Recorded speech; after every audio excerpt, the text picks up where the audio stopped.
কি মিঠু, কি মনে হচ্ছে রাউন্ড অফ 32 যে খেলা, এই আজকে রাতে যে তিনটি ম্যাচ হয়ে গেল, আহ, অঘটন বলবেন নাকি কাঙ্ক্ষিত ফলাফল? আম, অঘটন একটা বলতে হয়। একটা ম্যাচকে অঘটন না বললেই নয়।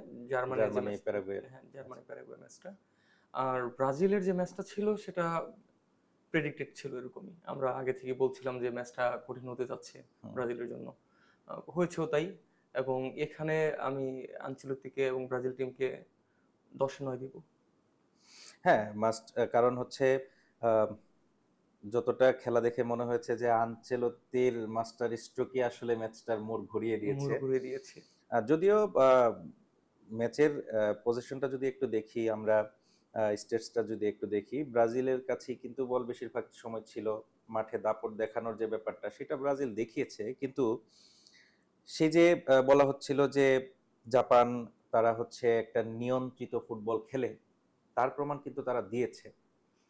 জাপান প্রথমার্ধের ডিহাইড্রেশন ব্রেকের পর যে সময়টা ছিল, এই 20-25 মিনিট সময় জাপান ম্যাচের নিয়ন্ত্রণে ছিল। ভালো নিয়ন্ত্রণে ছিল, ভালো হ্যাঁ। নিয়ন্ত্রণে ছিল। শুরুটা করেছিল ব্রাজিল। ব্রাজিল।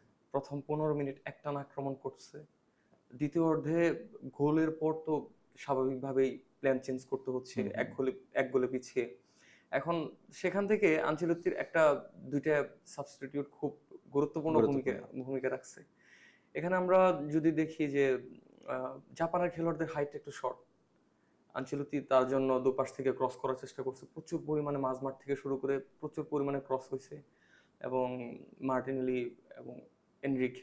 একটা সময় যখন আমরা দেখছিলাম যে মাঠে আহ, ইয়েকে যখন, ভিনিসিয়াস জুনিয়রকে যখন জাপানের খেলোয়াড়রা খুবই চেপে ধরছিল, তখন ভিনি কিন্তু বল নিয়ে ঢুকতে পারছিল না। হুম। সেই সময়টাতে কিন্তু মানে আক্রমণের এটাই দ্বিতীয়ার্ধে বিশেষ করে আক্রমণের যে ধারাটা, সেটা কিন্তু চেঞ্জ করে দিয়েছে ইয়া কোচ এখানে আনচেলত্তি আনচেলত্তি। একটা স্ট্রোক করেছেন উনি, এরকম যে প্ল্যানটা ছিল দ্বিতীয়ার্ধে এরকম। কিন্তু খুব বেশি বল কিন্তু ভিনি নিয়ে ঢুকেনি বা না, না, ঢোকার চেষ্টা করেনি, এটা না, না। খেয়াল করবেন। দ্বিতীয় অর্ধে প্ল্যানটা ছিল এরকম যে সবাই ক্রস করবে, মার্টিনেলি এবং এনরিক যারা চেষ্টা করবে ডিফেন্স লাইনটাকে একটু ব্রেক করার জন্য। হুম। এবং ওই যে একটা স্পেস তৈরি হবে, ওই স্পেসটা যেন ভিনি ইউজ করতে পারে। হ্যাঁ। এই জন্য ভিনির আনচেলত্তি সিস্টেমে ভিনি অলওয়েজ হিট। এর পিছনে অন্যতম কারণ হচ্ছে এটা যে ওই স্পেসটা তৈরি হ্যাঁ, করে দেওয়ার জন্য। তবে ভিনি কিন্তু বল একটা নিয়ে গিয়েছিল হ্যাঁ, এবং মানে অল্পের জন্য অল্পের শুধু। জন্য বারে লেগে চলে আসছে। তাহলে এটা ভিনির পুরো ক্রেডিটটা যেত। তবে একটা সোলো গোল দেখতে পেতাম সোলো আমরা। গোল দেখতে পেতাম। তবে আহ, নেইমারের বিষয়টি নিয়ে কি বলবেন? নেইমারকে কেন নামালো না? অনেক বিশেষ করে দর্শকদের এবং যারা ভক্ত সাপোর্টার আমি রয়েছে, তাদের কিন্তু গতকালকেও কিন্তু একটাই প্রশ্ন। বলেছি কথাটা যে নেইমারকে আনচেলত্তি চাইবে ট্রাইবেকার পর্যন্ত নিয়ে যেতে, কারণ এই মুহূর্তে বিশ্বের সেরা পেনাল্টি টেকার একজন হচ্ছে নেইমার। নেইমার। তো আপনি অবশ্যই চাইবেন যে যদি কোনো কারণবশত ম্যাচটা ট্রাইবেকারে যায়, একটা গোল যেন আপনার সিউরিটি থাকে যে হুম। 5 জন। আর আরেকটা ব্যাপার হচ্ছে ব্রাজিলের কিন্তু পেনাল্টি শট করার মতো প্লেয়ার একটু শর্ট। Sure. আমরা রিসেন্ট যে পারফরমেন্স গুলো দেখেছি সেখানে ব্রাজিলের ডিফেন্ডাররা মিস করে বেশি। মার্কিনিউসের 2016 একটা মিস এরকম। তারপর রিসেন্ট চ্যাম্পিয়ন্স লিগে গেব্রিয়েলের একটা মিসের কারণে আমরা দেখলাম পিএসজির হুম, সাথে হুম। আর্সেনালের ম্যাচটাতে। Next. তো যার কারণে নেইমারকে 30 মিনিট সময় আপনি পাবেন। এই 30 মিনিট সময় কোন 30 মিনিট সময় নেবেন সেটা ডিপেন্ড করতেছে আপনার ম্যাচের উপর। ম্যাচের উপর। যেহেতু ব্রাজিল শুরুতে একটা গোল হজম করে ফেলেছে, তারপর 56 মিনিটে গিয়ে একটা গোল দিল, যখন সমতায় ফিরলো তখন আনচেলত্তি কিন্তু ম্যাচ পরবর্তীতে জানিয়েছে যে আমরা যদি গোলটা সমতায় না ফিরতো তাহলে 60 মিনিটের মধ্যেই নেইমারকে নামানোর তার না, চিন্তা ভাবনা হ্যাঁ, ছিল। ছিল। আর যেহেতু সমতা হয়ে গেছে, তখন তার চিন্তা ভাবনাটা এরকম ছিল যে টাইব্রেকার পর্যন্ত। টাইব্রেকার পর্যন্ত যেন যায়, তার মানে পরে 30 মিনিট বর্ধিত সময় খেলতে হতো। তো নেইমার তো এতটা সময় মাঠ থাকাটাও তার জন্য খুব কঠিন এই অবস্থায়। এখন এটা বাস্তবতা হচ্ছে যে আপনি নেইমারকে যদি 60 মিনিটেও নামান, তাহলে সেই ম্যাচটা যদি 120 মিনিট পর্যন্ত যায়, তাহলে সেখানে আপনাকে ওই 90 মিনিটের পরের যে 30 মিনিট, সেই 30 মিনিট নেইমারকে আপনি মাঠে পাবেন, কিন্তু ওই মাঠে পাওয়াটা কাইন্ড অফ একজন প্লেয়ার কম নিয়ে কম খেলার নিয়ে মতো। খেলার মতো। হ্যাঁ। আচ্ছা, তবে এই ব্রাজিল জাপানের যে ম্যাচটা ছিল, এটার হাইপ ছিল এবং যেমন প্রত্যাশিত ছিল যে ব্রাজিল জিতবে, এরকমটাই হয়েছে। কিন্তু দিনের দ্বিতীয় ম্যাচটি যদি দেখি, এটি কিন্তু পুরোটাই অঘটন বলা চলে। সম্পূর্ণটাই অঘটন। এই বিশ্বকাপের হট সবথেকে বড়। ফেভারিটদের মধ্যে একজন জার্মানি। হ্যাঁ, এবং বিশ্বকাপের একটা দাবিদার ছিল। প্রথম ম্যাচটা তারা যেভাবে 7-1 গোলে জয় হ্যাঁ, পায়, যদিও গ্রুপ পর্বের শেষ ম্যাচটা হারে, ইকুয়েডরের সাথে হেরেছে। কিন্তু ওই ম্যাচটা তো জার্মানির একটা নিয়ম রক্ষার ম্যাচ ছিল, যার কারণে হুম, কেউ কথা বলেনি এই ব্যাপারটা নিয়ে। কিন্তু পরবর্তীতে যখন আমরা দেখলাম যে গ্রুপ পর্বের ম্যাচ শেষে রাউন্ড অফ 32 তে প্যারাগুয়ের সাথে ম্যাচ, আমরা প্রেডিকশন করে নিয়েছিলাম যে হয়তো জার্মানি জার্মানি ম্যাচটা জিতবে। জিতবে। কিন্তু গতকালকে সম্পূর্ণ উল্টো একটা চিত্র দেখলাম। প্রথম অঘটন বিশ্বকাপে। শুধু অঘটনই না, মা বিশ্বকাপে জার্মানিকে টাই ব্রেকারে হারিয়েছে, এটাই প্রথম। প্রথম ৪ টা টাইব্রেকারে তারা প্রতিটা টাইব্রেকারে ব্রেকারে জিতেছিল জিতেছে। এর আগে। মানে আপনার পশ্চিম জার্মানি বলেন বা যে নতুন যে জার্মানি যেটা আমরা জানি, বিশ্বকাপে ২ টা জার্মানি ছিল। তো যাই হোক ৪ টা টাইব্রেকারে তারা সবগুলো জয় ছিল। এই প্রথম তারা টাইব্রেকারে হারলো। এবং আরেকটা ব্যাপার হচ্ছে প্যারাগুয়ে কিন্তু তাদের প্রথম জয়, নকআউট পর্বের প্রথম জয় প্রথম পেয়েছে জয় এবং প্রথম গোলটাও মনে হয় তারা গতকালকে পেয়েছে। পেয়েছে।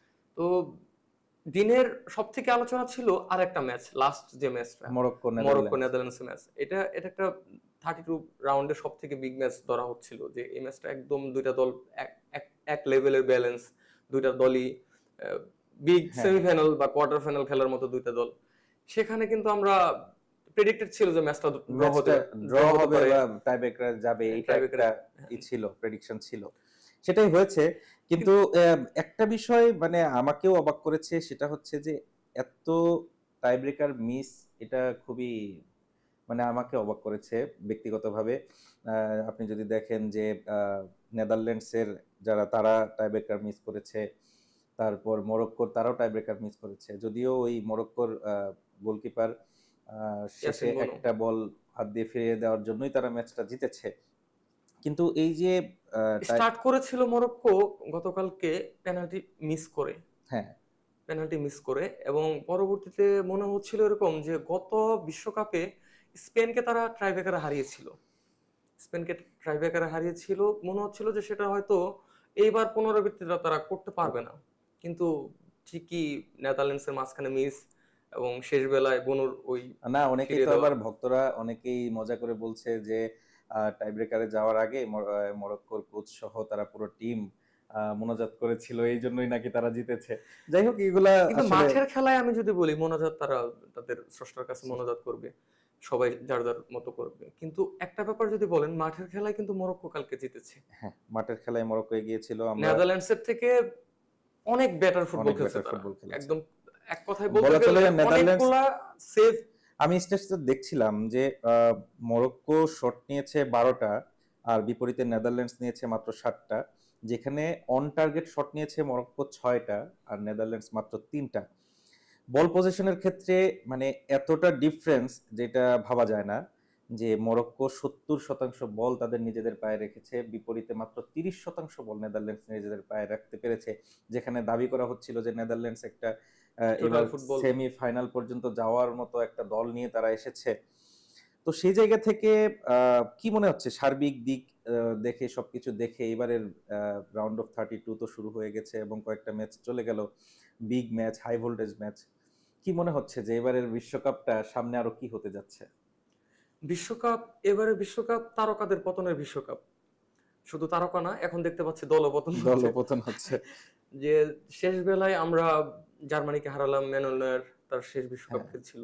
অবসর অলরেডি ঘোষণা করে ঘোষণা দিয়েছে। করে দিয়েছে। হ্যাঁ, যদিও 2024 সে একবার অবসর নিয়েছিল, কোচের চাওয়াতেই আবার ফিরে আসা বিশ্বকাপের জন্যই। যেহেতু বিশ্বকাপটা শেষ, তার অবসর বিদায়।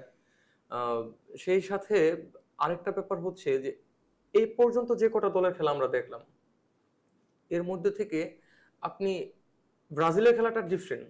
তারা যেভাবে স্টার্ট করেছিল, ক্রমান্বয়ে তাদের খেলাটাকে আরো গুছিয়ে আনছে, গুছিয়ে আনছে। হ্যাঁ, আরো স্ট্রং হচ্ছে। এবং আরেকটা ব্যাপার, প্রথম ম্যাচটাতে গ্রুপ পর্বের ব্রাজিল মরক্কোর সাথে যেমন ছন্ন ছাড়া মনে হয়েছিল, এবং কি ম্যাচটা শেষে অনেকেই এমনটা, প্লেয়াররা সহ অনেকে এমনটা বলেছিল যে তারা যেই খেলা দিয়েছে, উপহার দিয়েছে, সেই খেলা দিয়ে তারা যে আরো 2-3টা গোল হজম করেনি, এটাই তাদের ভাগ্য।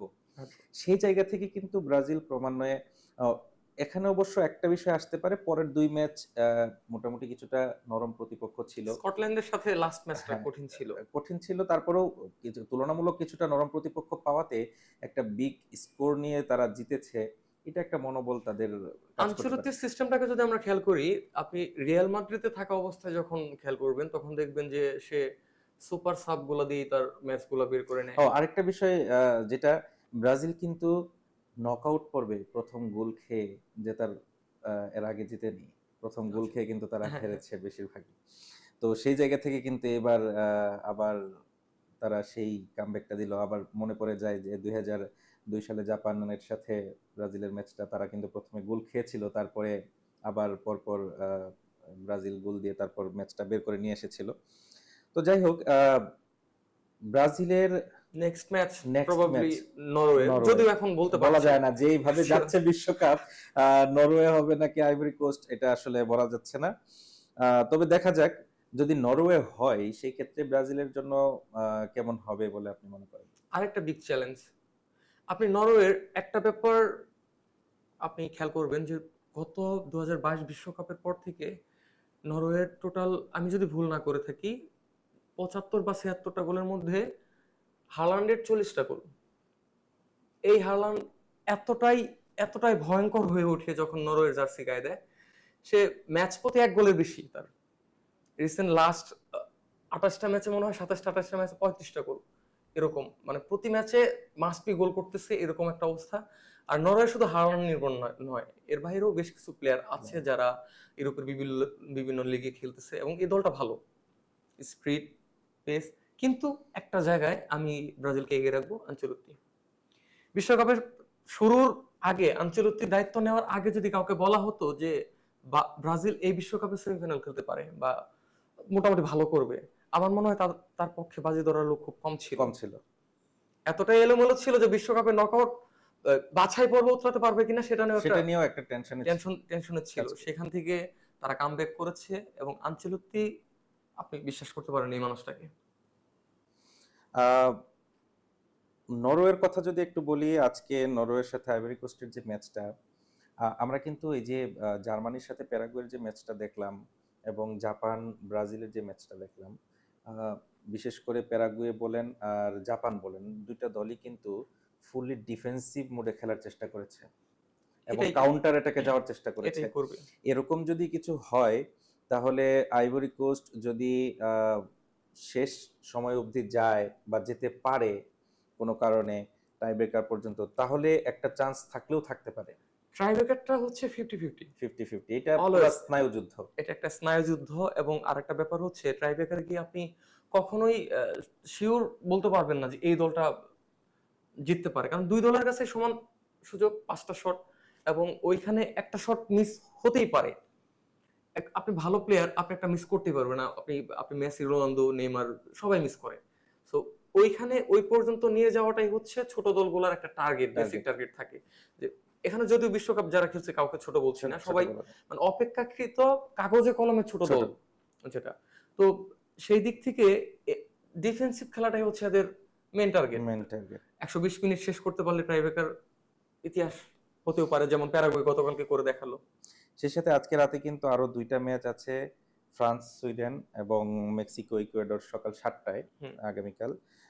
আজকের মতোই, যেমন আজকে রাতে 11টায় নরওয়ের মুখোমুখি হবে আইভরি কোস্ট, আর রাত 3টায় দেখতে পাচ্ছি যে ফ্রান্স এবং সুইডেন।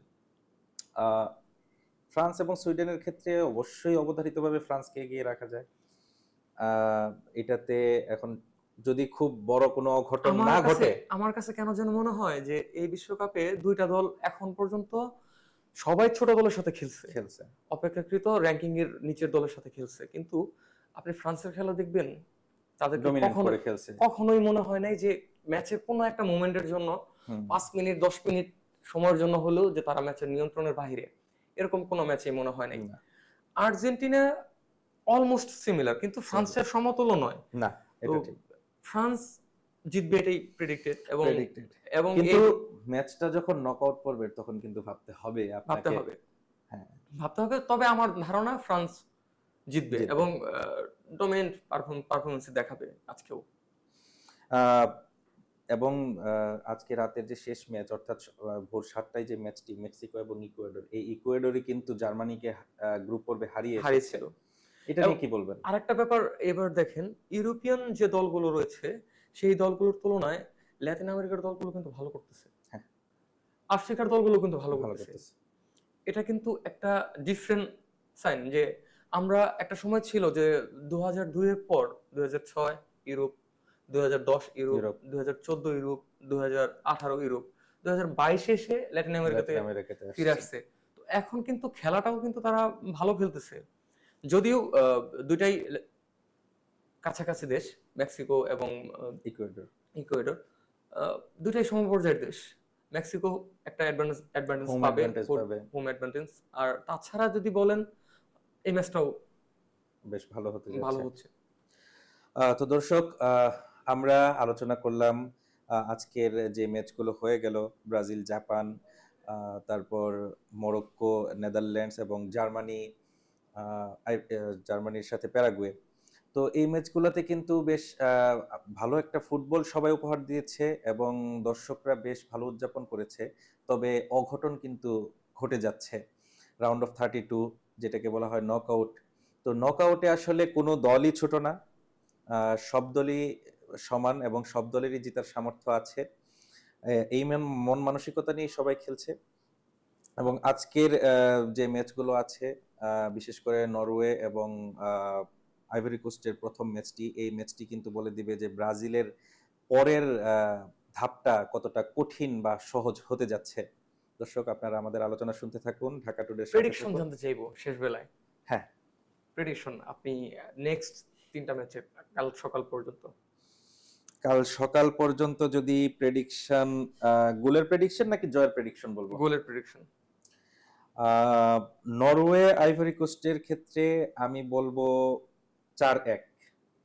নরওয়েকে 4, আইভরি কোস্ট হ্যাঁ, 1। আর আইভরি কোস্ট 1। ফ্রান্সের ক্ষেত্রে আমি যাব ফ্রান্স এবং সুইডেন 3-0। 3-0। আচ্ছা, আর মেক্সিকো ইকুয়েডর? মেক্সিকো ইকুয়েডর, এটা আসলে ওইভাবে প্রেডিকশন করাটা খুব টাফ। তারপরও দুইটা মানে এটা হতে হবে সিমিলার এমন দল, কিছু না। দুইটা সিমিলার দল। আমি টাই ব্রেকারে গেলাম।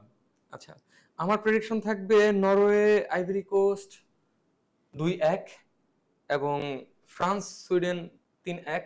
আর মেক্সিকো ইকুয়েডরকে আমি মেক্সিকো এগিয়ে রাখবো এখানে 1-0 প্রেডিকশন। 1-0। ঠিক আছে দর্শক, দেখা যাক।